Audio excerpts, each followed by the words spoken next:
Good evening and welcome to the March 4th, 2014 City Council meeting. Let the roll call reflect that all council members are present with the exceptions of Council Member Stevens, who is asked to be excused. We'll have our Vice Chair Gochner lead us with the Pledge of Allegiance. Please rise. I pledge allegiance to the flag of the United States of America and to the republic for which it stands, one nation, under God, indivisible, with liberty and justice for all.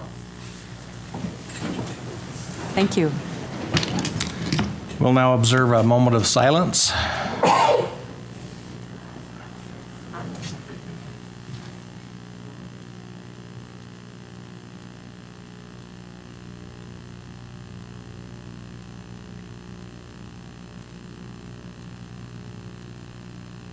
Thank you. We will have the approval of the minutes, item 4 on our agenda. The minutes of the work session of December 3rd, 2013. Councilmember Blair. Thank you, Chair. I have reviewed those minutes and found them to be accurate. And the minutes of the study session of January 9th, 2014, and study session of February 4th, 2014. Councilmember White. Thank you, Chair Heyer. I have reviewed the minutes and I find them to be accurate. And the minutes of the special meeting of January 9th, 2014. Councilmember Wicks. Thank you, Chair Heyer. I reviewed those and found them to be correct. And the minutes of the work session of January 9th. Councilmember Garner. Yes, Chair Heyer, I've reviewed those and found them to be correct. And last, the minutes of the special meeting of January 14th, 2014, and study session of January 21st, 2014. Vice Chair Gochner. I have reviewed those and found them to be accurate, and we'll go ahead and make a motion to approve all the minutes. Okay, we have a motion by Vice Chair Gochner to approve the minutes, second by Councilmember Garner. And this is a roll call vote. All in favor? Aye. Oh, it's a voice vote. Oh. Voice vote. All in favor? Aye. Any opposed? We knew what you meant. I knew what I meant too. I just didn't say what I meant. Thank you for your help in that, though. Okay, the next item on our agenda is the common consent. There are 4 items. The first is the Landmarks Commission consideration of the reappointments of Judy Mitchell, Catherine McKay, and Mary E. Willis McMillan, and Sue Wilkerson, and the appointments of Jared E. Allen, James Wilson, and Thomas C. Moore, Jr. to the Landmarks Commission. The Ogden Housing Authority, consideration of the appointment of Eric D. DeFries, is that how you pronounce that? DeFries, to the Ogden Housing Authority Board, and fiscal year 2015 to 2019 capital improvement plan. And the Arts Grants, proposed resolution 2014-5. Do we have a motion for those common consent items? I would make a motion that we adopt the common consent items that include the appointments and public hearings for March 25th. Second. Okay, we've got our motion makers, Councilmember Wicks, and second by Councilmember Blair. Is that who made that? I guess we should make mention that we're approving the Landmarks Commission appointments and the Ogden Housing Board Authority appointments, setting a public hearing on the capital improvement plan for March 25th, and setting a public hearing for March 25th also for the arts grants. This is a voice vote. All in favor? Aye. Any opposed? That passes. Okay, we have a public hearing concerning fiscal year 2014 budget amendment for various grants. So, Larry Johnson will be thank you, Ms. Johnson. information on this item. Thank you and good evening. This particular budget opening recognizes and appropriates additional revenue received during the first half of the fiscal year from grants donations, and other miscellaneous sources, and it increases the total city budget in the amount of $3,619,542, and we would request that you adopt fiscal year ordinance fiscal year 2014-5. Any questions? Any questions, Ms. Johnson? Thank you. This is a public hearing. If there's anyone that would like to address this item, please come forward. Seeing no movement, I'll make a motion to close the public hearing. Second? I have a motion and a second to close public hearing. All in favor? Aye. Any opposed? Any discussion on this? Seems there's no further discussion. I'll make a motion that we adopt proposed ordinance 2014-5. Second. Okay, we have a motion by Councilmember Garner, seconded by Councilmember Blair for the adoption of the ordinance 2014-5. This is a roll call vote. Councilmember Blair, Aye. Councilmember Garner, Aye. Councilmember White, Aye. Councilmember Wicks, Aye. Vice Chair Gochner, Aye. Chair Heyer. Aye. That passes unanimously. And let's see, we have reports from Planning Commission, property rezone to allow accessory dwelling units. Mr. Montgomery. Mr. Chair and members of the council, the city had received a petition to rezone an area with what we call the ADU overlay. Just like to quickly kind of explain what that means. ADU stands for accessory dwelling unit. And it's a unique provision we have in the city that allows a single-family owner-occupied home to allow a portion of their home or a freestanding building on their lot to have another dwelling unit in it. They'll be limited to a maximum of 2 adults and minor children. Traditionally, these have been called granny flats or mother-in-law apartments. But we received the petition from Shelley Larson to look at applying this overlay ordinance to her property. As her property has been developed and redeveloped, and after they moved in and the fire and everything else that took place, and they were finally at a place to enjoy what they originally intended many years ago, they noticed in the present ordinance, the R3C, that they have a unit above the garage that they had built. And the desire is to try to occupy that with another family that could live in there. The zoning would not allow presently that use as another single-family dwelling. It doesn't have the total lot area. But under the ADU option, it would be permitted. It would be counted as accessory dwelling because they do live and are the owner or occupants of that property. When the petition was made for this block area shown in yellow between 24th and 23rd Jefferson and Madison. However, when the Planning Commission reviewed this at their hearing, they felt that it would be more appropriate to expand that area from what was petitioned to actually include all the R3EC area that is north of 24th Street. The reason being that they felt that this is a very appropriate way to help stabilize neighborhoods, to have owner occupancy, to encourage a lot of pride in neighborhoods and provide means for people to come in and owner occupy many of the properties that are in this area. One of the key things to look at when you're considering this, and this is one of the requirements, is that this area be part of community plan area that says that is an option. This is the East Central plan, and the areas that are in hashed are all areas where ADUs could be appropriate if they were petitioned for. So as you can see, we're talking about this area right in here. That is consistent with the East Central plan. The reason the commission didn't go beyond that to these areas or to the R1 areas is they felt, again, let's see what happens, how this is accepted. But 24th Street seems to be a good dividing line because it's a major street to do this request north of 24th Street, and in the future, if someone wants to do the south side, that they can petition for that. As the Plan Commission reviewed this, they felt the benefits of applying the ADU in this portion of East Central were of benefit to the city, were consistent with the general plan, and they recommended approval of the rezoning to expand beyond what the original petition was to what the Plan Commission recommends.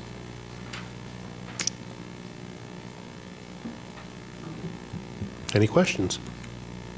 Any questions for Mr. Montgomery? Thank you. Our petitioner, Shelley Larson, just walked in. Would you like to address the council? And you know the drill. Name and address. Yes. Shelley Larson, 614 24th Street. Hi. Thanks for giving me a minute to talk about this and bring this this to your attention. It sounds like it's a pretty non-controversial issue, so I won't talk for too long. In general, ADUs, accessory dwelling units, have a number of really positive benefits to a community, including allowing you to increase density in a safe way because you have owner occupancy, but also to allow for economic and social diversity in a community. For example, you know, an older family with children that are maybe have graduated high school and are going to college and just getting, you know, off on their own, or a younger family with aging parents that want to move back in with them.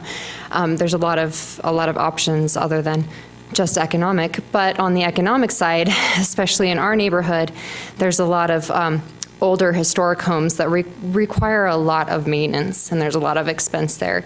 So for homeowners such as myself, it would be a potential additional stream of income to help offset the cost of owning these big, huge Victorian mansions. Yeah,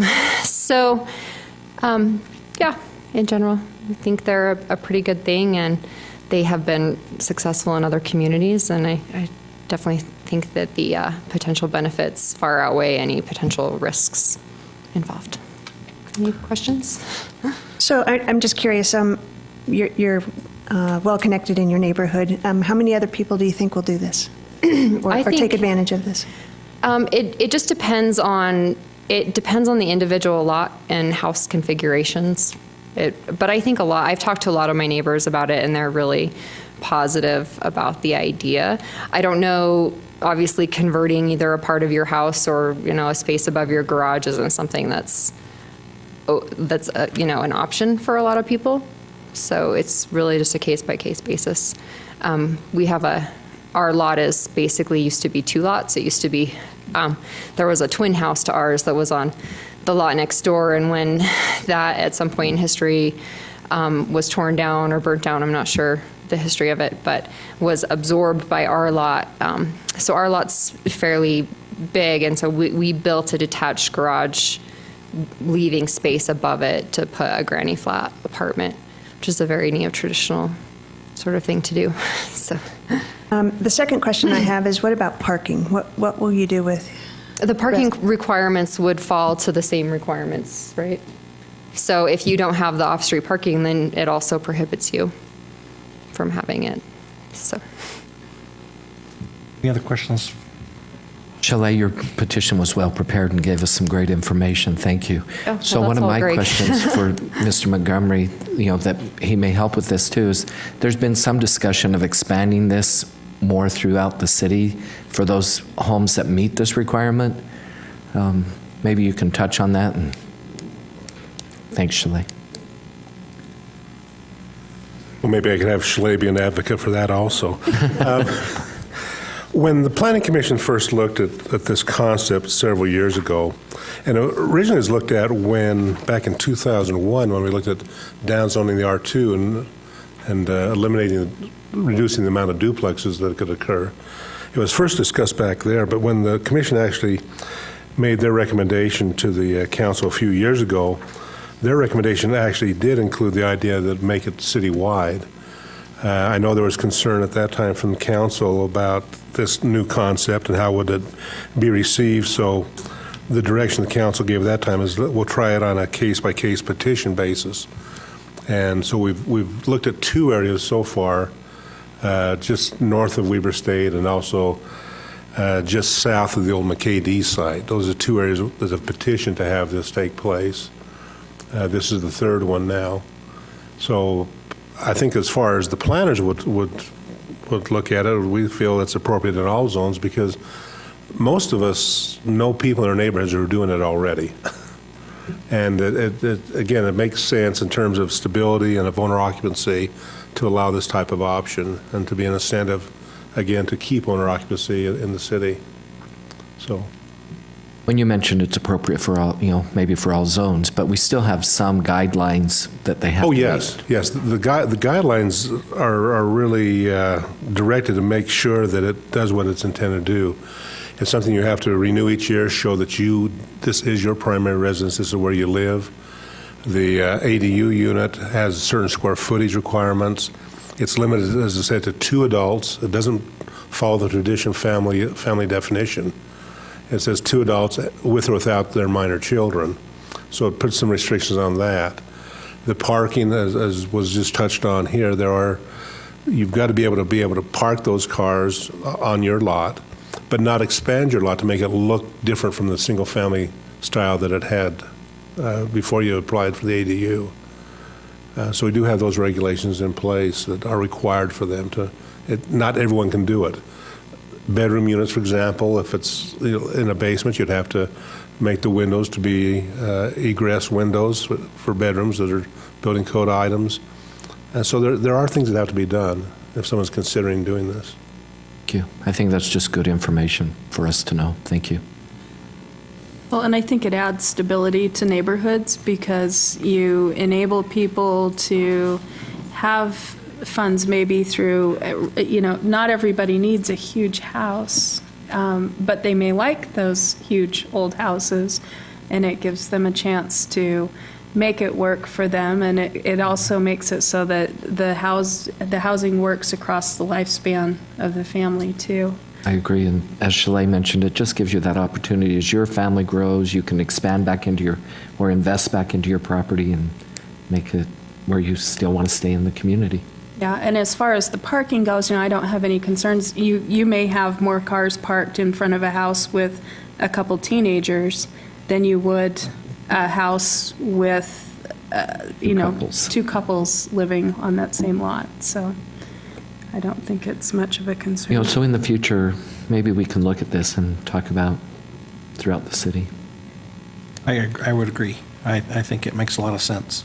There's a lot of benefits, and while I think there may be some downsides, they haven't manifest themselves too well or too much, so I think it's worth looking at. Yeah, when we initially passed it, I think we were kind of concerned about the number of applications that were going to come in, so we limited it to a specific area, and those, according to Mr. Montgomery, we really haven't had an influx of applications or, people complaining about too many instances where that's occurring, so I think it's... So maybe this is a concept we need to, I don't know if advertise is the right word, but educate our community that it's available in those areas. I'm sure you've educated your... Well, Shalay's part of this community council thing now that for your area. I'm sure you will. But to look further throughout the community, it would also, you want to make these illegal uses legal as much as you can. So we will have to, after that gets reviewed and potentially passed, we'd have to kind of look at not promoting it, but advertising that it's legal. So, well, all right. So with this discussion now, I'll make a proposal that we adopt ordinance 2014-8. Mr. Chair, I apologize for interrupting. We need to have public input on this. We do need public input. Thank you. I appreciate that. We will accept public input on this item. Is there anyone who'd like to comment? No? Okay. All right, go ahead. Now I'll make that we adopt ordinance 2014-8. And I'll second it. Okay, we have a motion by Councilmember Garner, seconded by Councilmember Wicks for adoption of the ordinance 2014-8. This is a roll call vote. Councilmember Garner? Aye. Councilmember White? Aye. Councilmember Wicks? Aye. Vice Chair Gochner? Aye. Chair Heyer? Aye. Councilmember Blair? Aye. That passes. That's unanimous. Good luck with your new project and advertise it around your neighborhood. Will be great. Thank you, Chalet. Thanks, Shelley. Appreciate you. Okay, now we'll hear item number 8, reports from administration, the Culinary Water Master Plan Amendment. I think that'll be Kenton Moffett. Kenton and Cliff show. Cliff, that's right, okay.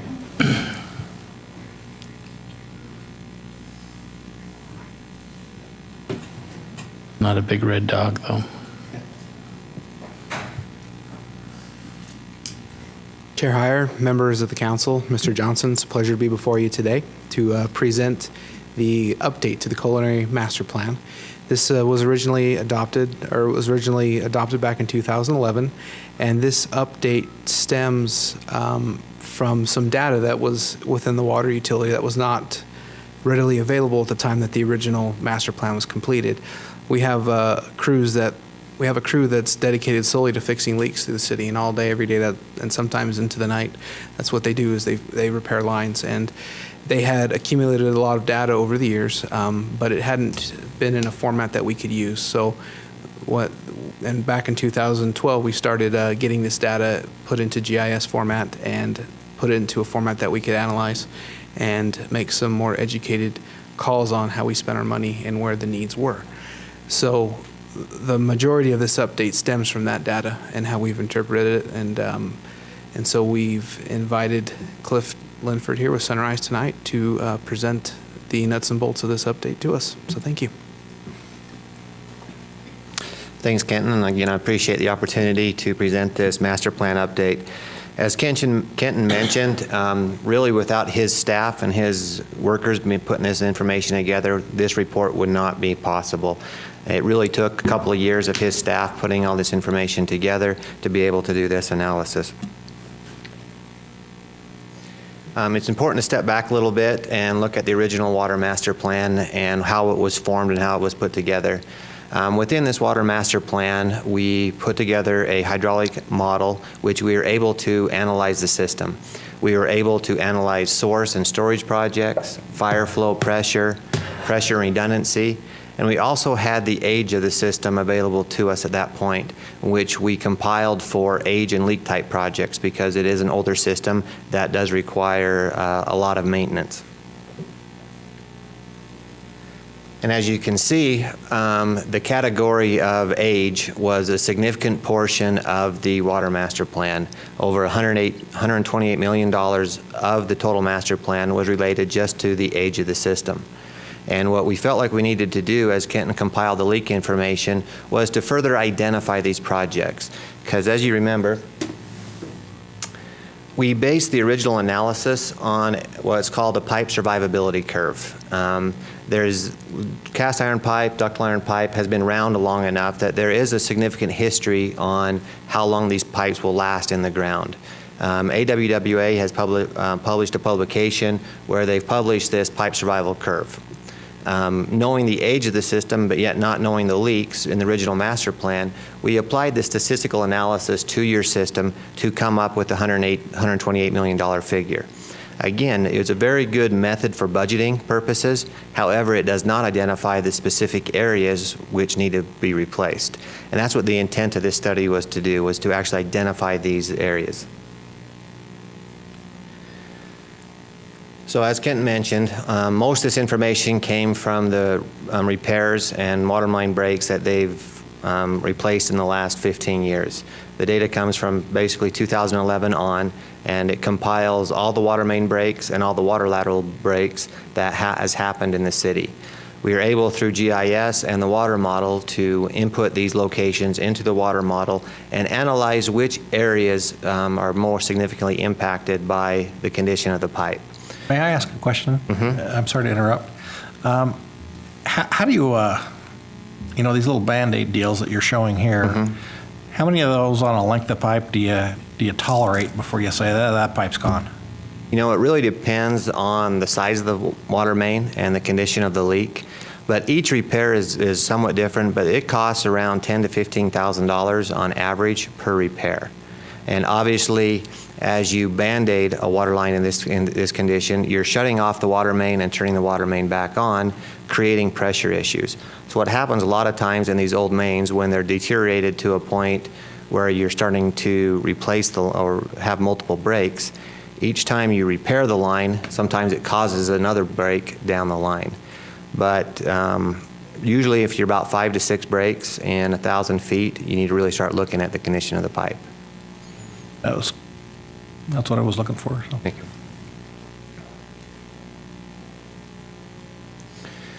So as we were looking at the leaks, obviously there's a number of factors that comes into a leak and whether you need to repair the main or not repair the main. What we put together in the methodology we used is we looked at the main water main breaks themselves. We also looked at what laterals are leaking in that same area. Because a lot of times the laterals being smaller walled, smaller diameter pipes, they can show what the main is going to happen in the next 5 to 10 years. So it's an indicator of what could happen at the water main. So we looked both at the water main leaks and also lateral leaks. We also looked at the size of the pipe, whether there's a fire flow issue on that same water main, and also we applied some engineering judgments, which I'll explain later in the presentation of why that's important. And using the scoring system, we were able to put a pipeline replacement priority list together for the city to look at and identify. So the reason why the pipe diameter factor is important is not all water mains in the system are equal. Typically, the larger water mains convey a majority of the water and also serve more residents. So a water main break on a large diameter pipeline has a lot more significant impact to the system as opposed to a water main break on a 6-inch pipeline. So how we organize this is the majority of the pipes in the system are 6-inch. We gave that a factor of 1 and use that as a basis of the factors for the other larger transmission mains. For example, a 36-inch water main, a single leak on that line would count 6 times higher than a leak on a 6-inch water main. And it was a way to statistically analyze the system on a water size main basis. We also wanted to look at which of the water mains are currently undersized. Within the original water master plan, we identified a number of fire flow projects or pipelines that are undersized and do not have adequate pressure. We wanted to give these projects, if they have leaks on those lines, a higher priority than water mains that did not have any other issues with it. So we increased the score if it had a fire flow project associated with it. And lastly, as we put this list together, we originally didn't have this other factor in, which we categorized as engineering judgment. As we looked at the list just based on the scoring analysis, we realized there was a number of projects that probably should be moved up in priority for a number of reasons. For example, the water main on Monroe Boulevard is an extremely high pressure water main. Typically within a water system, you're between 50 and 100 pounds of pressure. This water main is significantly higher, up to 200 pounds of pressure.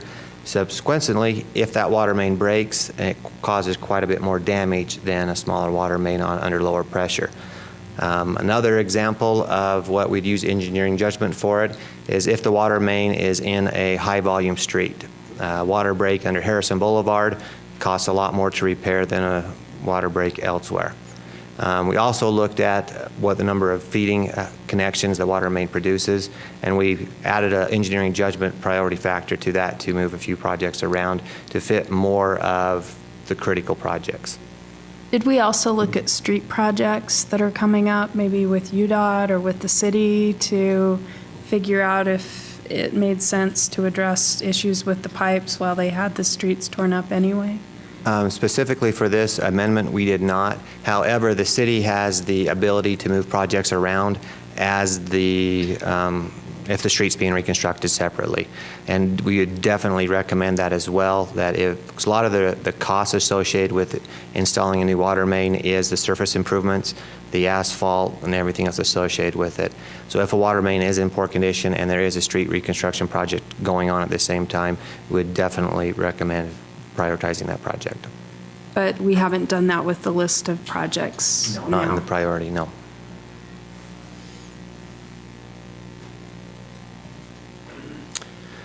So once we finished our analysis, we looked again at the original water master plan and realized that we needed to add one more category to grouping the project priorities. This is the same project priority list that was in the water master plan, except for the main transmission line replacement. As we looked at our priority list, we realized some of the main water mains that need to be replaced are also the large transmission lines within the city that serve a huge number of residents. We felt like this was very important that we jumped on and get those replaced before it impacted the system. So we added a category of main transmission line replacement and put it within the priority of all the other categories above the fire flow and pressure.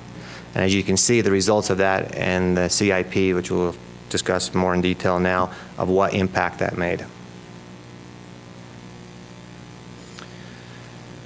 So again, just kind of coming back to the main number of $128 million that we had identified previously as part of the statistical analysis.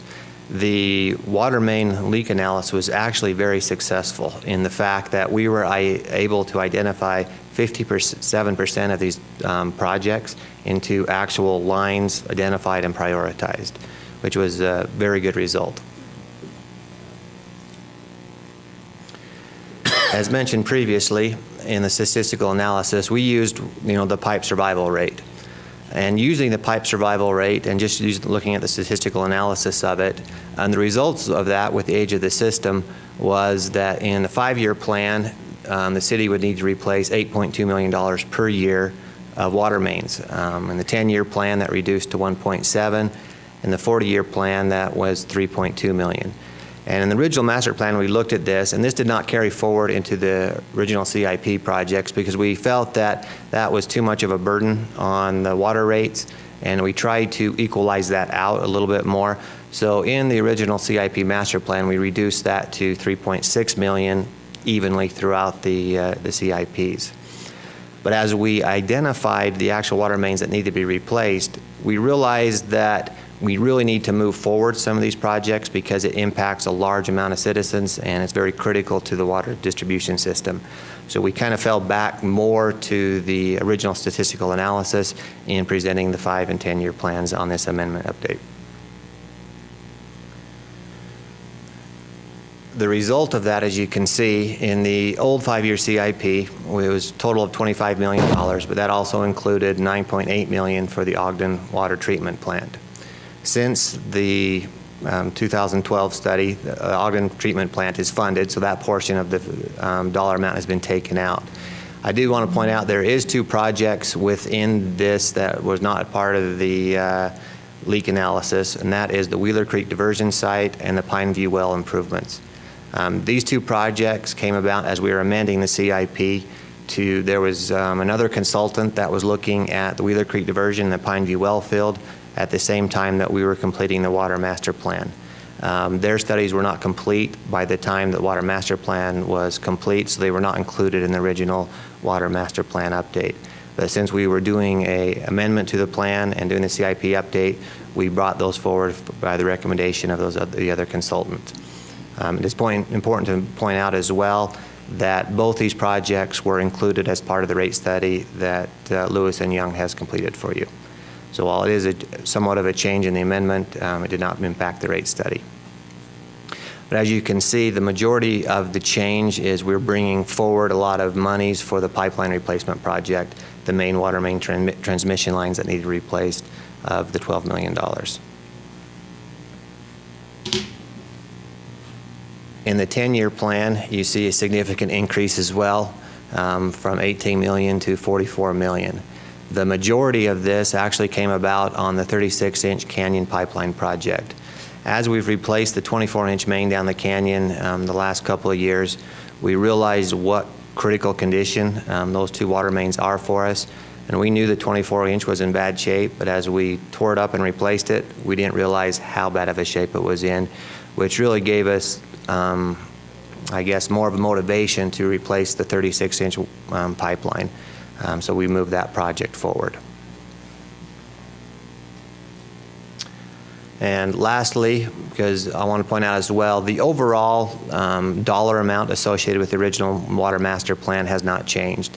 That statistical analysis we used is very good and should be used in the future for budgeting purposes. So the overall dollar amount did not change, even though we have moved monies forward in the 5-year and 10-year plan. As you can see, the result of that is in the 40-year plan, that dollar figure has been reduced.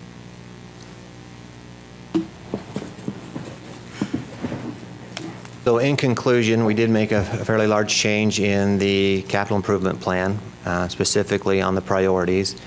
But what it did is it gave us a more specific project. Rather than having just a statistical analysis, yes, we know the system is old, yes, we know we need to replace it. Now we know which water mains we need to replace and why. It also gives us a roadmap for future projects, and it also helped us consolidate our fire flow replacement projects with our aging leak replacement projects. And in the end, it was a very critical portion of the Water Master Plan that was missing because the data wasn't there. And again, I'd really like to thank Kent and his staff for getting that data and compiling that data.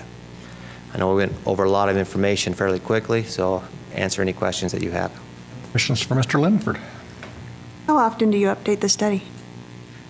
Typically, Water Master Plans are updated on a 5 to 10-year basis.